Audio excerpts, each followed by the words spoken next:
स्थानमा जानलाई हामीले कुनै पनि सवारी साधनको उपयोग गर्दैनौँ। त्यस उसमा अहिले हाम्रो नेपालको पूर्व मेचीदेखि पश्चिम महाकालीसम्मको यात्राको नाम सर्वोदय शान्ति पदयात्रा भनेर यो नाम हामीले दिएका छौँ। अन्यथा हामी जैन साधुहरू कुनै पनि ठाउँमा जान पर्दाखेरि पदयात्राको माध्यमबाट नै जाने। भारतमा लगभग कन्याकुमारीदेखि कश्मीरसम्म, उता बम्बई गुजरातदेखि त पूर्व पश्चिम बम्बई गुजरातदेखि त लिएर यता कलकत्ता आसाम गुवाहाटी शिलङसम्मको यात्रा भारतको पनि भइसकेको छ। र जन्मस्थान नेपालको भएको कारणले र मातृभाषा पनि नेपाली भएको कारणले नेपालको वास्तविक स्थिति जान्न पनि एउटा उत्सुकता थियो। र त्यो बेलामा आजभन्दा 12 वर्ष पहिलादेखि हामीले सर्वोदय शान्ति पदयात्रा शुभारम्भ गऱ्यौँ। अहिले पनि पूर्व मेचीदेखि पोहोर साल हामीले यात्रा गरेको। काठमाडौँमा हामी 3 महिना बस्नु पर्यो करोनाले गर्दाखेरि। क्वारेन्टाइन करोनाको बेलामा हामी काठमाडौँमा 3 महिना बस्यौँ। त्यसपछि चतुर्मा जैन साधुकै कुनै पनि साधुहरू आषाढ पूर्णिमादेखि कार्तिक पूर्णिमासम्म कुनै पनि यात्रा उनले गर्दैनन्, एकै ठाउँमा बस्नुपर्ने हुन्छ। र अहिलेको यो चतुर्मास हामीले पोखरा जैन स्थानक भवनमा सम्पन्न गरिसकेपछि फेरि अब भारततिरको यात्रामा लाग्ने क्रममा अहिले हामी स्याङ्जा, पाल्पा, बुटबोल, लुम्बिनी, तौलिहावा, त्यसपछि नेपालगञ्ज, बर्दिया र धनगढी हुँदै अहिले हामी कञ्चनपुरमा आज हाम्रो यात्रा पुगिसकेको छ। र यो कञ्चनपुरको पवित्र प्राङ्गण यो भूमिमा आउन साथ हजुरहरू जस्ता दुवै बौद्धिक व्यक्तिहरूसँगको र जम्का भेट पनि भयो र यहाँहरूले एउटा मिठो सत्सङ्गको वातावरण र मातृभूमिका प्रतिको जो एउटा यहाँहरूको प्रेम छ, आस्था छ, त्यही कुरालाई जगाउने के अब भारतमा प्रवेश गर्नुभन्दा पहिल्यै यहाँहरूसँगको यो मिठो भेटले पनि एउटा आनन्दको अनुभूति मलाई भइराखेको मैले अनुभव गरेँ। र हाम्रो अहिलेको अब यात्रा भनौँ यहाँबाट दिल्ली जाँदैछ। सर्वोदय भनेको सबैको उदय हो, सबै पक्षबाट हामीलाई सुख शान्ति प्राप्त होस्। किनकि मान्छे एउटा कुनै वस्तु प्राप्त गरेर मैले सुख प्राप्त गर्छु कि भन्ने एउटा चाहना छ, तर त्यो वस्तु प्राप्त भइसकेपछि त्यो सुख समाप्त हुन्छ। नमिल्ने जेलसम्म हामीलाई जुन वस्तु सुन देखिन्छ भने प्राप्त हुनसाथ त्यही वस्तु माटो हुँदो रहेछ, अरू त्यसको मूल्य नै समाप्त हुँदो रहेछ। त्यसकारण आज हामीले अरूको उदय भन्दा पनि हाम्रो आफ्नो सुख शान्ति र आनन्दलाई बुझेर आन्तरिक अवस्थालाई देखेर मेरा रिस राग अहङ्कार राग देवेशलाई समाप्त पारेर मैले आफ्नो आनन्दको अनुभूति गर्न सकेँ भने फेरि मैले संसारलाई सुख शान्ति आनन्दको सन्देश दिन सक्छु। आफै दुःखी छु भने मैले दुःखै मित्र मसँग नजिक आउने व्यक्तिहरूलाई मैले दुःख नै के गर्छु, सेयर गर्दछु, दुःख नै मैले बाँड्ने गर्दछु। र हामी सबैभन्दा पहिला आफ्नो आन्तरिक आनन्दलाई प्राप्त गरौँ, त्यसपछि सर्वोदयका भावनाले हामी के गरौँ। जस्तै अहिले हामी यो कैलालीमा प्रवचन गर्ने बेलामा पनि त्यहाँ अलिकति केही कुराहरू मलाई याद आयो। मान्छेले सोध्न थाले कि महाराज हजुरको यो यात्रा गर्नुहुन्छ सर्वोदय शान्ति पदयात्रा सबैको मङ्गल होस् भनेर हिँड्नुहुन्छ, 2 जना साधु लुरु हजुरहरू हिँडेर के यत्रो विशाल राष्ट्रमा शान्ति होला र भनेर यस्ता प्रश्नहरू पनि उहाँले सोध्नुभयो। त्यतिखेर मैले उहाँलाई के उत्तर दिएँ भनेदेखि जस्तै यस्तो विशाल वनमा आगो लागेको बेलामा, आगो लागेको छ, दावानल पैदा भएको बेलामा एउटा चराले चुचामा पानी भरेर ल्याएर छर्काउँदो रहेछ त्यो आगो बलेको ठाउँमा। त्यसपछि त्यस्तै प्रश्न तँसँग पनि सोधेछन्, तिम्रो यो चुचामा आएको पानीले यो दावानल निभ्ला भन्ने तिमीलाई विश्वास छ भनेर भन्दाखेरि त्यो चराले भन्थ्यो होइन मलाई विश्वास छ या छैन यो कुरो भिन्न हो, तर जब जङ्गलका आगको इतिहास लेखिने बेलामा मेरो नाम आगो लाउनेमा नभएर आगो निभाउनेमा आओस् भन्ने मेरो चाहना छ। आज सबै व्यक्तिले आगो लगाइराखेका छन्, तर आगो निभाउने व्यक्ति पनि कोही हुन पर्यो। एउटा व्यक्तिले थालनी गर्यो भनेदेखि तर बिस्तारै बिस्तारै त्यसको सङ्ख्या पनि बढ्न सक्छ। यस्तै भावना हामी सबैका भित्र आइदियो भनेदेखि त हामी सबै सुख शान्ति आनन्दको अनुभूति गर्न सक्छौँ भन्ने एउटा मेरो चाहना हो। त्यसकारण हामी पहिला आफूले आनन्दको अनुभूति गरौँ, हामीले अरूलाई फेरि सन्देश दिन सक्दछौँ आनन्द सुख शान्तिको। गुरुदेव म यसैमा अलिकति जोड्न चाहेँ, यो जुन अहिले 21औं सदी भन्छ यत्रो सुख सुविधा छ, त्यो शान्ति पदयात्रा नै किन भन्ने एउटा प्रश्न हुन्छ। खास गरी नयाँ पुस्तालाई यो सन्देश के प्रवाह गर्न खोज्नुहुन्छ यहाँले, किनभने गाडी छ, घोडा छ, हरेक खाले सुविधाहरू छ, पदयात्रा नै त्यस्तो छ सर। सरले भन्नुभयो शान्ति र सुविधा, शान्ति र सुविधा, सुख र सुविधा यो फरक कुरा हो। आज पैसाले हामीलाई सुविधा दिन सक्छ, सुख दिन सक्दैन। पैसाले हामीलाई बिस्तारा दिन सक्छ, निद दिन सक्दैन। पैसाले हामीलाई भोजन दिन सक्छ, ग्रहण गर्ने शक्ति दिन सक्दैन।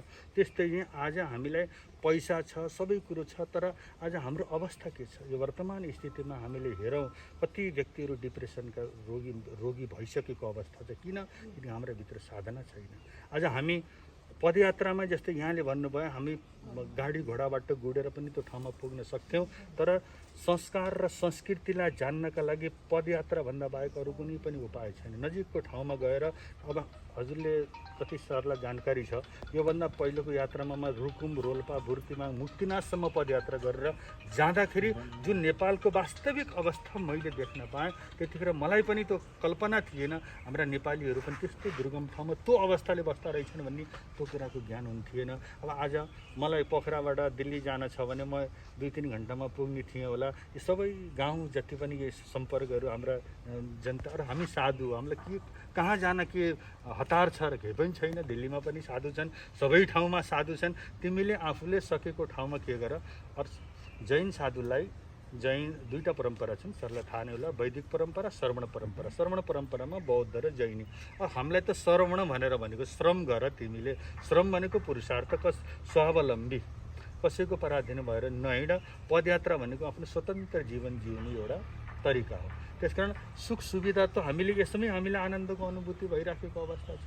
सुख सुविधा त हवाईजहाजमा हिँड्ने व्यक्ति जोसँग आफ्नो चार्टर्ड विमान छ भने पनि त्यो व्यक्ति तनावले भरिएको छ। अब हजुरलाई मैले के भनौँ, कारण मेरै आफ्नो भक्त छ हेर्नु, त्यो भक्तसँग जहाज छ, आफ्नो जहाज छ, त्यसले भन्छ अब सम्हाल्न सक्दिनँ, समेट्न सक्दिनँ गुरुजी, मेरो जीवनको समस्या अरे बिजनेस यति छ कि मैले सम्हाल्न सकेको छैन, तर त्यसलाई अब समेटौँ भने पनि भित्र भावले दिँदैन, अझै फैलाऊँ भन्ने हुन्छ। त्यस्तो भएर पनि मान्छे अब परिवारलाई दिने समय मसँग छैन। परिवारसँग कुरा गर्नु छ भनेदेखि घरबाट गाडीमा अफिसमा जाँदा केही समय परिवारसँग कुरा, त्यस्तो पनि जीवन छ। त्यो जीवन अरूले देख्नलाई त सुखी जीवन होला, तर वास्तविक त्यो व्यक्तिले सुखको अनुभूति गरेको हुँदैन। किनकि आज दुनियाँभरका रोगहरू छन् हाम्रो सामने। अर्को कुरा, जति पनि आत्महत्या भइराखेको छ, त्यो आत्महत्या कुन वर्गले गर्दछ? निम्न स्तरका वर्गले गर्दछ, माथिल्लो स्तरका व्यक्तिले गर्दछ? भिख मागेर खानेवाला, मजदुरी गरेर खानेवाला व्यक्तिले कहिले पनि आत्महत्या गर्दैन, किनकि सन्तुष्ट छ। जे छ जतिमा त्यसले आफ्नो जीवनलाई त्यतिमा त्यसले जीवन निर्वाह गर्न त तयार भइसकेको छ। तर माथिल्लो स्तरमा गइसकेको मान्छे तल ओर्लन त्यसलाई गाह्रो छ, माथि पुग्न सकेन, त्यहाँ स्थिर हुन पनि नसकेर आत्महत्या गरेर मर्न पर्ने बाध्यता त्यसको बनिदियो। त्यसकारण सुख सुविधा भनेको बाहिरको वस्तुले होइन, पैसाले हामीलाई सुविधा निश्चित रूपमा दिन्छ, सुख दिन सक्दैन। सुख प्राप्त गर्नको लागि त स्वयं आफूलाई हामीले बुझ्न सक्नु पर्यो। अब त्यो पैसावाला व्यक्ति दुःखी हुन्छ भन्ने ग्यारेन्टी होइन। पैसाको त्यसले मूल्य बुझेर आज मसँग छ भोलि नहुन सक्छ, यति ज्ञान आइदियोस्। आज मसँग सुख छ, यो सुख मेरो दुःखमा परिणत हुन सक्छ है भन्ने पूर्व तयारी तिमीमा हुन पर्यो। तिमीमा त्यो अवस्था छ भनेदेखि तिमीलाई त्यो समय आउन सक्छ भनेर बसेपछि त त्यो समय आउँदाखेरि त्यसलाई पहिले पूर्व तयारी भएको कारणले त्यो दुःखको अनुभव हुन्न। त्यसकारण हाम्रो जति विकास भए तापनि आफ्नो विकास नभएसम्म संसारको जति विकास भए पनि हामीले सुख शान्ति आनन्द प्राप्त गर्न सक्दैनौँ। त्यही उद्देश्यले हाम्रो यो यात्रा के छ, अगाडि बढिरहेको छ। बहुजन हिताय बहुजन सुखाय, यहाँहरूको निरन्तर जुन प्रयत्न छ, हरेक मानव जाति सुख समृद्ध हुन चाहने कल्पना गर्छ। यथार्थमा भन्दा सुख केलाई मान्ने, त्यो समृद्ध भन्दा केलाई समृद्ध, किन मानिस त्यो चाहन्छ, कसरी बुझ्ने? गोधन गजधन बाजधन और रतन धन खान, जब आवे संतोष धन सब धन धुली समान। अब हामीसँग सबै समृद्धि छ, फेरि पनि सन्तुष्टि छैन भनेदेखि त्यो समृद्धि हामीले त्यसलाई भन्न सकिँदैन। वास्तवमा सुख भनेको वस्तुले होइन, व्यक्तिले होइन, परिस्थितिले होइन, हाम्रो आफ्नो विचारले हामीलाई सुख दिने। हेनरी फोर्ड जस्तो व्यक्ति पनि जसले एक रोटी मैले खान पाए हुन्थ्यो भन्ने चाहनाले के गर्यो, त्यो व्यक्ति मर्यो। किनकि शरीरमा अनेक प्रकारका रोग भएको कारणले पैसा छ तोसँग, सबै कुरो भए तापनि सुख हुन सकेन। सुख हुनका लागि त एउटा हिन्दीमा भनाइ छ, दीन कहे धनवान सुखी, धनवान कहे सुखी राजा प्यारा, राजा कहे इन्द्र सुखी, इन्द्र कहे विष्णु प्यारा।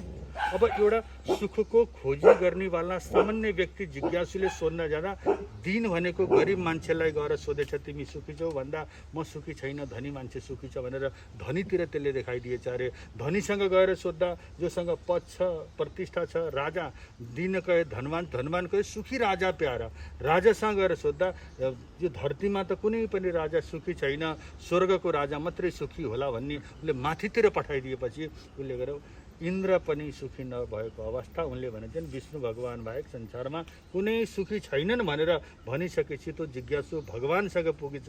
त्यतिखेर दीन कहे धनवान सुखी, धनवान कहे सुखी राजा प्यारा, राजा कहे इन्द्र सुखी, इन्द्र कहे विष्णु प्यारा, विष्णु कहे एक संत सुखी और दुखिया सब संसारा।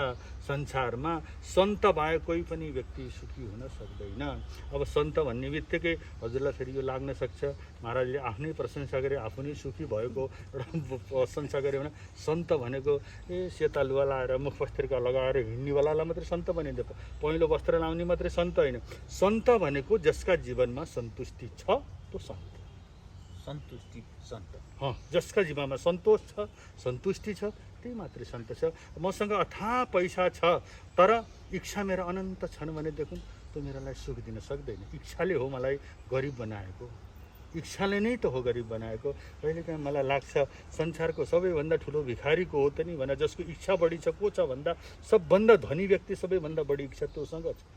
आज सामान्य व्यक्तिलाई त 1000 रुपियाँ भयो हुन्थ्यो भने अलि माथि गएपछि लाख रुपियाँको कल्पना, फेरि करोडको कल्पना, फेरि अब गर्दा गर्दै त्यसको अन्त छैन। भगवानले भन्यो इच्छाहरू आकाशका समान अनन्त छन्, इच्छाहरूले हामीलाई दुःखी बनाएको छ, इच्छाले हामीलाई सुखी हुन दिँदैन। और इच्छाले हामीलाई सुखी हुन नदिएपछि आज हामी दुःखी छौँ। त्यसको सँगसँगै अर्को कुरा के हेरौँ हामीले भन्दा कता कता त मलाई लाग्छ मेरा दुःखले मलाई त्यति दुःखी बनाउँदैन जति छिमेकीका सुखले मलाई दुःखी बनाएको छ। ईर्ष्या भाव, जस्तै अपने दुख से तू नहीं इतना दुखी, दूसरों का सुख न देखा जा रहा भन्ने एउटा गीत थियो।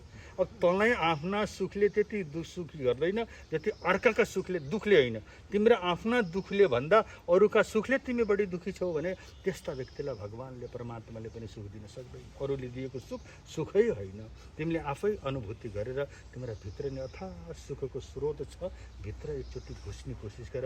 आज हामीसँग 5 वटा इन्द्रिय छन्, हाम्रो कान छ, आँखा छन्, नाक छन्, मुख छ, त्वचा छ। 5 इन्द्रियको विषय वासनामा हामी जति अगाडि बढ्दछौँ त्यति हामीलाई यिनले दुःख दिन्छन्।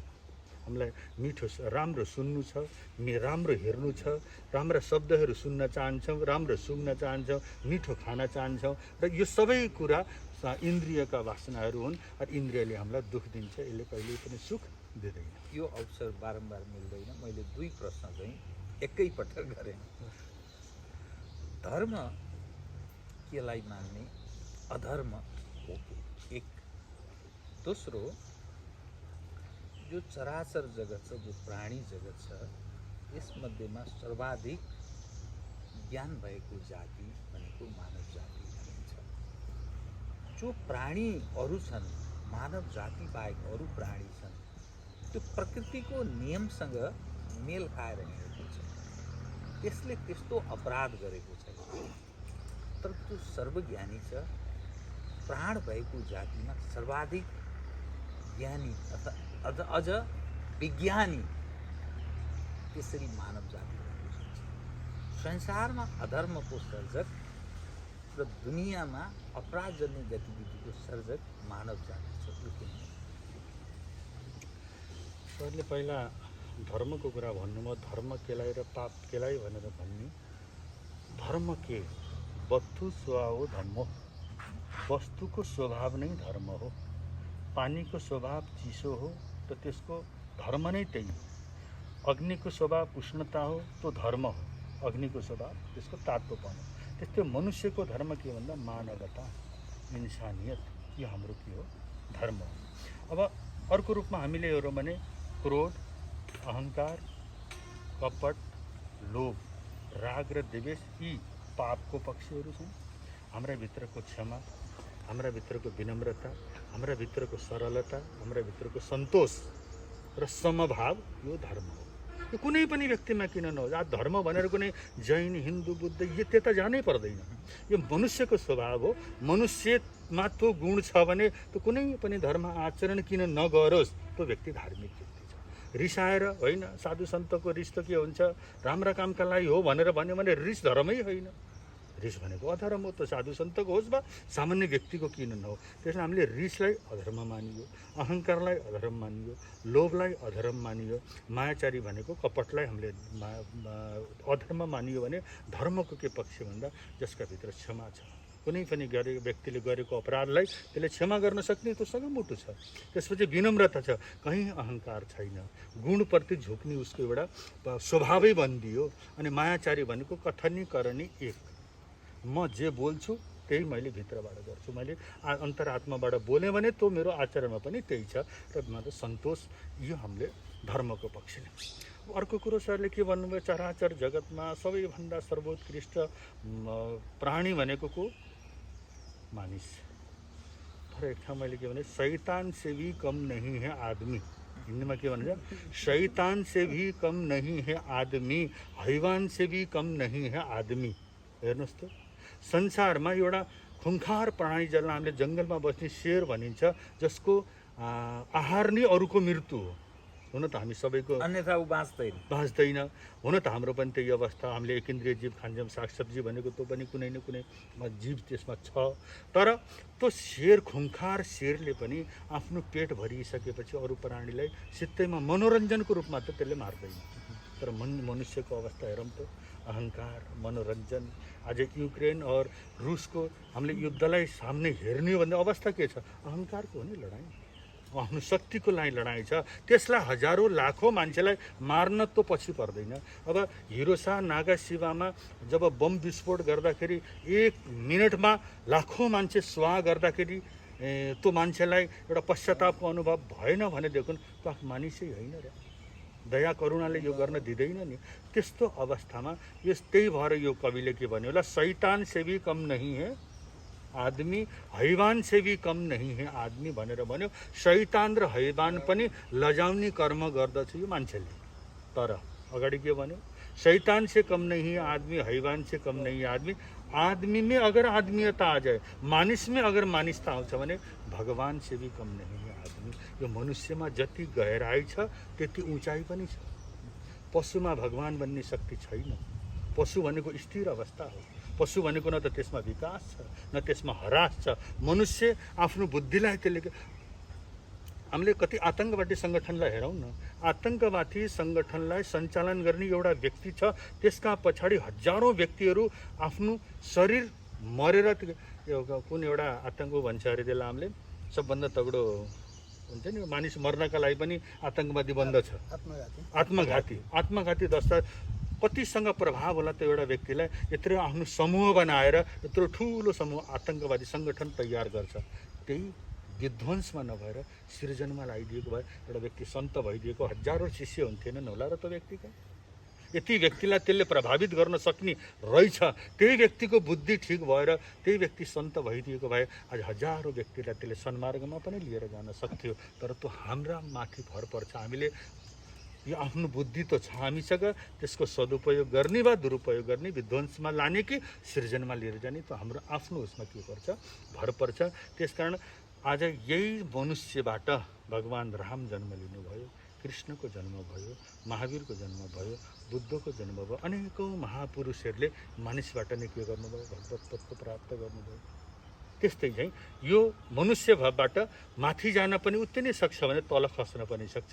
जति गहिराइ छ त्यति उचाइ छ। अनि आज सबैभन्दा पहिला मर्यादालाई बिर्सेको मानिस होइन र। एउटा हरियो पत्ता, भाङको पत्ता कुनै पशुलाई लगेर दिनुहोस् त खाँदैन, खान्छ र। तर उसलाई हरियो वस्तुप्रति त्यसको आकर्षण छ, उसको भोजन हो। तर भाङको पत्ता लगेर कुनै पनि पशुलाई दिन मर्न तयार छ, तर त्यसले खाँदैन। मनुष्यलाई जाँड रक्सी खान, चुरोट खैनी खान स्वास्थ्यका लागि हानिकारक छन् लेखेरै दिएको छ वैधानिक चेतावनी, फेरि पनि खाइदिन्छ। किनकि मान्छेले उल्लङ्घन बुझ्न सकेन, आफूलाई आफूले आचार संहिता राख्न। आज हामी यहाँ बसेका छौँ, हामीले सत्सङ्ग गर्दछौँ, मन्दिरको निर्माण हुन्छ, सत्सङ्ग भवन छ, धेरै शास्त्रहरू लेखिन्छ। एका लागि एक मात्र उद्देश्य मनुष्यलाई मनुष्य बनाउनको लागि मात्र हो, अरू केही होइन। पशुलाई पशु बनाउनका लागि के गर्नै परेको छैन। पशु त पशु नै छ, तर मनुष्यलाई मनुष्य बनाउनका लागि सत्सङ्गको पनि आवश्यकता परेको छ। यस्ता आन्दोलनहरू पनि भइराखेका छन्, मन्दिरको निर्माण गरिएको छ, शास्त्रको रचनाहरू भइराखेका छन्। त्यसमा सबैमा एक मात्र छ, हे मनुष्य, तिमी मनुष्य भएर जन्म लिइसकेपछि तिमीले आफ्नो मनुष्यतालाई बुझ, र बुझेर तिमी मानिस बन्देऊ है। आज मानिस बन्न भन्दा पहिले हामी के बन्दियौँ? महान बन्दियौँ। हाम्रो कोसिस हुन्छ महान बन्ने, मानिस बन्ने। तिमी मानिस बन, त्यहीँबाट तिम्रो महानता के हुन्छ होइन। जस्तै आज मलाई 1000 रुपियाँको आवश्यकता छ भने मैले 1000 रुपियाँ लेखेर कागज लगाएर कसैलाई दिएँ भने मलाई केही त कागजबाट के प्राप्त हुन सक्छ र? सक्दैन। मूल्य छ त कागजको? छैन। 1000 को नोटको मूल्य तब हुन्छ जब गभर्नरले त्यसलाई के गर्छ, त्यसमा स्टाम्प लगाइदिन्छ, त मूल्य भन। त्यस्तै भगवान्ले पनि त मनुष्यलाई के गरेछ भने, इन्सान तिमी मानिस हौ है, संसारका सर्वोत्कृष्ट मानिस बनाएर, तिमी प्राणी बनाएर तिमीलाई मैले पठाएको छु। तिमी पहिला मानिस त बन। मानिस बन्नभन्दा पहिले जैन बन्दछ, मानिस बन्नभन्दा पहिले हिन्दू बनिन्छ, मानिस बन्नभन्दा पहिले बुद्ध बनिन्छ, बौद्ध बनिएको छ। पहिले सम्प्रदायिक बनेर बुद्धै नबुझिन्, मानिस भइदिनुहोस् पर्याप्त छ।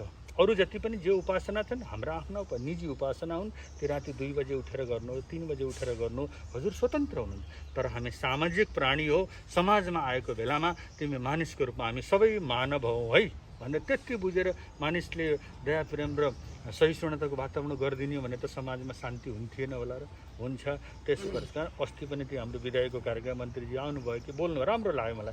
समाजका 5% वर्ग सुध्रनियो भने देखुन राष्ट्र सुध्रन्छ, साधु सन्त सुध्रन आवश्यक छ, र समाजका माथिल्ला स्तरका बौद्धिक व्यक्तिहरू सुध्रनियो भने उनका पछि लाग्ने व्यक्तिहरू त के गर्छन्, आफै सुध्रन। उन त हाम्रा पछाडि हिँड्ने व्यक्ति हुन्। र आज हामी जस्ता साधु सन्तले नै प्रेमको भाषण मात्रै दिन्छौँ, तर 2वटा साधु सन्त एकै ठाउँमा बसेर बोल्न सक्दैनौँ। त्यसकारण आज हामी मनुष्य भएर मनुष्य मात्रै बन्न सक्यौँ भने देखौँ पनि बोल्न सक्छौँ, मनुष्यताबाट धार्मिक बन्न सक्छौँ। यति नै मेरो प्रश्न हो। अब मैले श्रद्धेय विद्वान डाक्टर वासुदेव कृष्ण शास्त्रीजीलाई महाराज चाहिँ उतैतर्फ मैले ध्यान आकर्षित गराएँ। धन्यवाद। नेपाल केसरी डाक्टर मणिभद्र मुनि महाराज, उहाँ चाहिँ मानव मिलन नेपालको संस्थापक अध्यक्ष पनि हुनुहुन्छ र मानव मिलन, मानवभित्र मिलन हुनुपर्छ, प्रेम हुनुपर्छ, मैत्री हुनुपर्छ भन्ने भावका साथसाथै आज हामी तपाईँहरूसँग छोटो सत्सङ्ग गऱ्यौँ। तपाईँहरू हामी सबैलाई यो विभिन्न सञ्चार माध्यमबाट हेर्नुहुने सम्पूर्ण मित्रहरूलाई हार्दिक आभार व्यक्त गर्दै महाराजजीको अमूल्य समयलाई र यहाँको सर्वोदय शान्ति पदयात्रा सुखमय रहोस् भन्दै हामी यहाँहरूलाई विशेष हार्दिक 18 गते चाहिँ महाराजजीको भारत प्रवेश हुँदैछ। सांस्कृतिक रूपमा त हामी सबै एकै छौँ, अब भौगोलिक सीमा अनुसार भारत नेपाल इत्यादि भए पनि महाराजजीको सर्वोदय शान्ति पदयात्रा मानव हितको लागि, मानव कल्याणलाई हो भन्ने भावका साथै हामी मङ्गलमय शुभकामना व्यक्त गर्न चाहन्छौँ। अस्तु। धन्यवाद।